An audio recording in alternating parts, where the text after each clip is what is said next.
Oke, di video kali ini saya ingin memberikan review match untuk pertandingan dari PSIS Semarang dengan Persebaya Surabaya, di mana Persebaya Surabaya berhasil memperoleh 3 poin setelah mengalahkan PSIS Semarang dengan skor 0-1.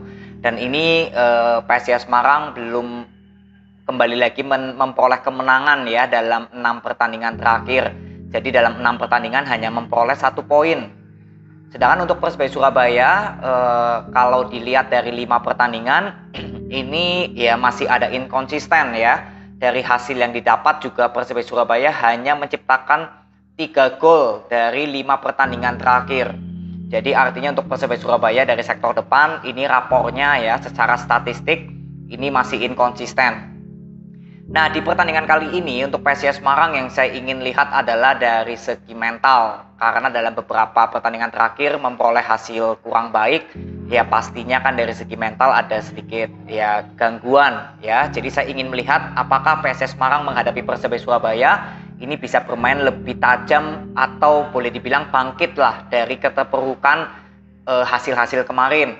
Sedangkan untuk Persebaya Surabaya terakhir lawan PSM Makassar bermain cukup bagus. Dan saya ingin lihat apakah Persebaya Surabaya bisa konsisten nggak di pertandingan kali ini. Nah, untuk kita lihat di babak pertama, Persebaya Surabaya langsung tancap gas. Sudah beberapa kali ya pemain Persebaya Surabaya mendapatkan shoot off target.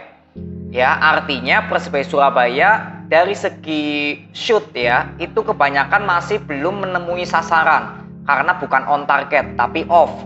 Dan berapa kali juga percobaan dilakukan dari luar kotak penalti. Ya, memang kalau saya bilang dari segi shootnya Gilson, lalu ada Bruno, ada Flavio, memang ya nggak terlalu jauh lah dari segi gawangnya Trisna ya, kiper dari PSIS. Artinya off targetnya masih cukup mengancam lah, nggak sampai berlebihan banget lah off targetnya.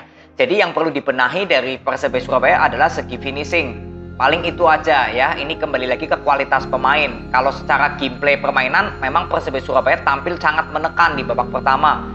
Sedangkan untuk PSIS Semarang, saya bilang sektor tengah nggak ada kreasi sama sekali. Lalu dari ya, saya bilang di babak pertama, PSIS Semarang sudah tampil dengan line up terbaiknya. Lagi-lagi di sini ya Septian David dipasang sebagai ujung tombak dan Gali Freitas dipasang dari awal ya, atau jadi starting line up. Jadi kalau untuk Persebaya Surabaya dari starting line up ya sudah cukup bagus. Tata dengan catur ya bisa bermain bersama. Walaupun dari bangku cadangan Persebaya Surabaya nggak banyak pilihan. Lalu di babak pertama setelah Flavio bisa menciptakan gol, itu assist dari Rivera. Saya bilang itu gol juga cukup bagus. Tapi untuk overall ya selama saya menonton Persebaya Surabaya selama 90 menit, sebetulnya permainan Persebaya Surabaya ini masih ada inkonsisten. Kenapa saya bilang inkonsisten? Karena kerjasama dari pemain tengah ya, dari M. Rashid, Gilson, atau Rivera belum terlihat tampil berjalan maksimal. Peran dari Bruno juga saya bilang kontribusinya masih minim di pertandingan kali ini. Lebih banyak Persebaya Surabaya memanfaatkan dari sisi Flavio. Karena Malik Rizaldi kan cedera ya, jadi Flavio diturunkan di sayap kanan. Dan di sini Rizky Dwi dipasang sebagai target man. Saya sudah bilang di pertandingan lawan PSM, Rizky Dwi ini kalau menurut saya ini pemain yang potensial. Ya, jadi walaupun di pertandingan kali ini juga Rizky Dwi ya memang belum terlalu banyak mendapatkan supply, tapi ya overall Persebaya Surabaya masih belum ada kreasi di sektor tengah ataupun sayap. Jadi permainan Persebaya Surabaya ini masih ada inkonsisten. Ya, dari pertandingan lawan PSM. Karena lawan PSM, Persebaya Surabaya justru tampil apik. Semua lini berjalan maksimal, pemain semua ikut berkontribusi. Tapi di pertandingan ini, ya kalau saya bilang yang paling banyak berkontribusi ya, yang paling banyak terlihat, itu Bruno dengan Andika Ramadhani sebagai kipernya Persebaya. Ini Andika Ramadhani benar-benar berapa kali melakukan save-save yang cukup brilian. Karena PSIS Semarang di babak kedua ketika melihat cara permainannya harus mengejar ketertinggalan, Agius sebetulnya sudah cukup bagus melakukan pergantian pemain dan juga gameplay permainan untuk PSIS. Karena PSIS Semarang di babak kedua tampil lebih solid daripada di babak pertama. Dan saya bilang ini sudah permainan PSIS Semarang yang maksimal. Saya di pertandingan sebelumnya nggak melihat sebetulnya permainan PSIS Semarang bisa sebagus ini. Karena berapa kali PSIS Semarang justru lebih banyak menciptakan peluang pada menit 60 ke atas, terutama dari sosok Gali Freitas. Jadi di pertandingan ini Gali Freitas benar-benar menjadi ancaman serius untuk pertahanan kirinya Persebaya ya. Di babak pertama ada Tata, di babak kedua ada Ade Idrus. Dan Andika Ramadhani juga berapa kali memperoleh save-save yang cukup krusial ya, melalui ada Diarra ya, itu shootnya memang masih off target. Lalu Freitas juga berapa kali mengirimkan ancaman, ada yang off target, ada yang on target. Jadi di pertandingan ini justru untuk PSIS Semarang tampil lebih bagus di babak kedua. Kalau saya bilang secara hasil, memang PSIS Semarang ini layak kalah. Kenapa saya bilang layak kalah? Karena baru bisa bermain lebih maksimal di babak kedua. Sedangkan untuk Persebaya Surabaya, walaupun nggak tampil secara standarnya gitu ya, kalau saya bilang, tapi Persebaya Surabaya masih bisa mendominasi atau melakukan counter attack yang berbahaya. Berapa kali pertahanan PSIS Semarang mendapat ancaman serius dari counter attack-nya Persebaya. Hanya saja kembali lagi yaitu sektor tengah Persebaya Surabaya yang nggak terlalu berjalan. Inilah yang membuat Persebaya Surabaya melakukan counternya seringkali gagal. Ya, jadi kembali lagi untuk PSIS Semarang, walaupun hasilnya kalah, tapi saya melihat ada peningkatan gameplay permainan.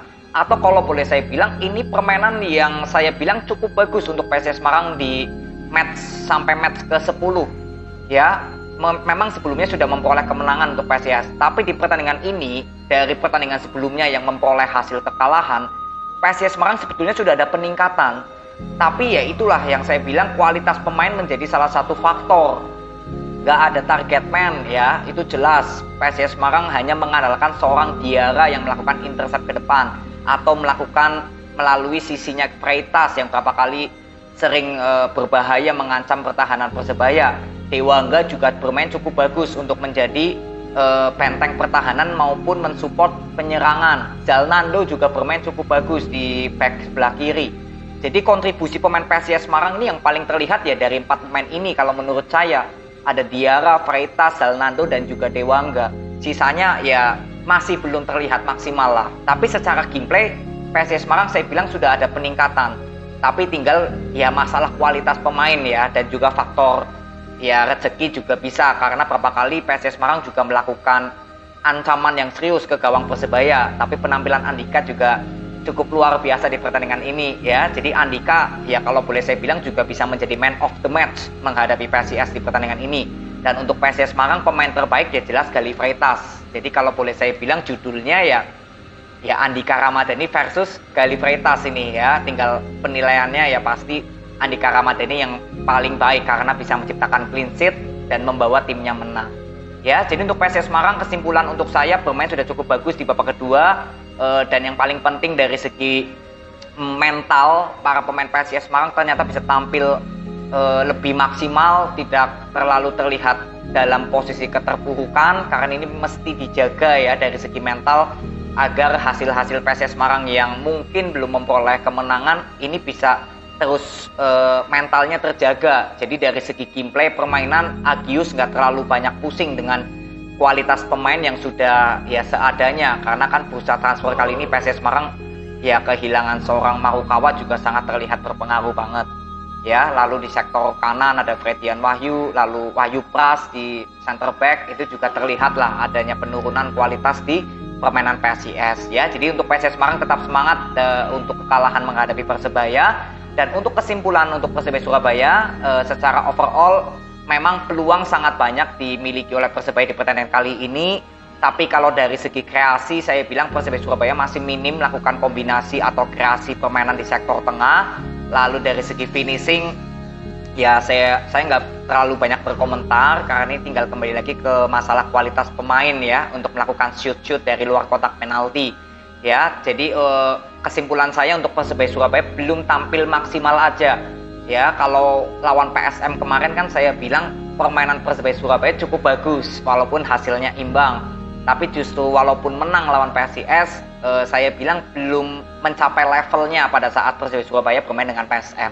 Ya, semoga di pertandingan selanjutnya Persebaya Surabaya bisa makin kompak ya, nggak terlalu banyak kesalahan passing atau miskomunikasi antara Bruno Rivera ataupun Flavio ya atau M. Rashid dan juga Gilson.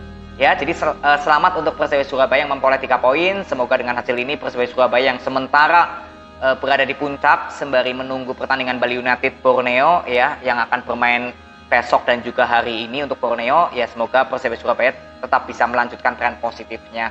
Ya, jadi ini aja, terima kasih, sampai ketemu di video berikutnya. See you.